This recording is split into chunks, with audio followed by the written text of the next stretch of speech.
I didn't see my not having arms as being a limitation.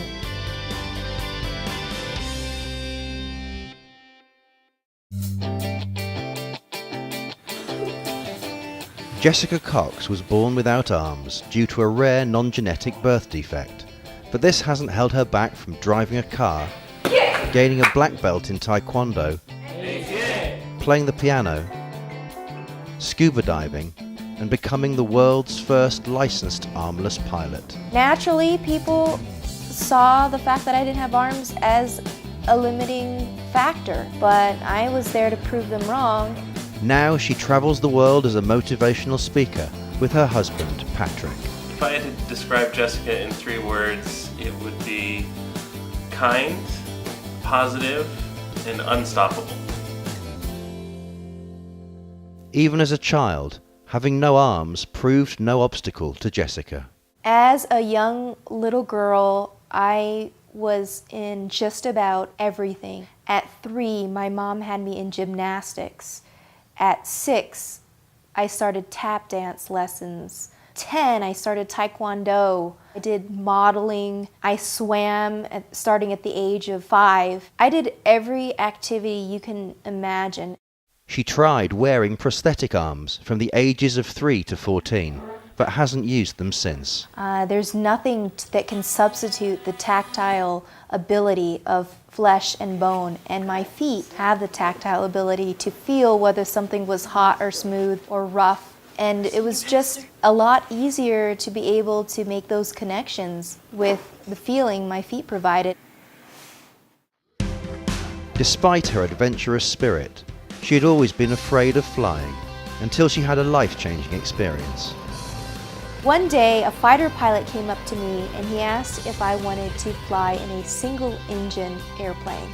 That idea wasn't something that I was too enthusiastic about, but he encouraged me, my dad encouraged me, and I gathered up my courage. I was sitting right beside the pilot and he asked if I wanted to experience putting my foot up on the yoke. And when I did, and I had a feel for what it was like to handle that airplane, I knew I wanted to become a pilot. However, there were a number of challenges to overcome. Who would teach me what type of airplane? Was this realistic? Would this be safe? Of course, the safe and realistic part I didn't even consider because I knew if I wanted to become a pilot, I was going to do everything I could. I had to find an airplane that had less controls than the average. So the Air Coupe airplane, which is a 1945, has 2 less rudder pedals on the floor. That way I could have my right foot on the yoke, my left foot on the throttle, and crisscross fly the airplane safely. The airplane was not customized in any way for me. In 2008, her determination paid off when she became the first licensed armless pilot in the world. 3 years, 3 different airplanes, 3 different flight instructors, 80 hours of flying in 3 different states. I was a certified pilot. It was a long ordeal. 5 years ago, the 32-year-old met husband Patrick Chamberlain through their mutual love of Taekwondo. I remember looking across the room and seeing him with this confused look on his face. He later told me it's because he thought I had arms and they were in my sweater. Patrick and I work as a team, but he loves to cook, but I do the dishes. We balance each other out in different ways. Thank you. Good morning. Together, they promote Jessica's motivational speaking, which she hopes will inspire others to overcome obstacles as she has. And if there's something you want to do, don't let anything stop you. With that, we must be persistent. Think about the last time you said, I can't. Patrick and I work together to be able to motivate people.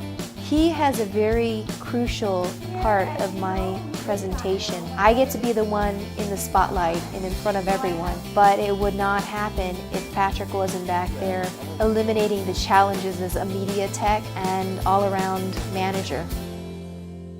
We have some very interesting adventures on our travels. It's a constant adventure and it's a lot of fun. And while children may be in their future, for now they plan to continue inspiring others. If we did have a child without arms, we wouldn't hesitate because I've been able to live my life just fine without arms. As far as we know, it's not a genetic condition. We have many years to spend together and start a family. We've been talking about continuing to travel the world and bring the motivational speaking to other countries and help change some attitudes about disability.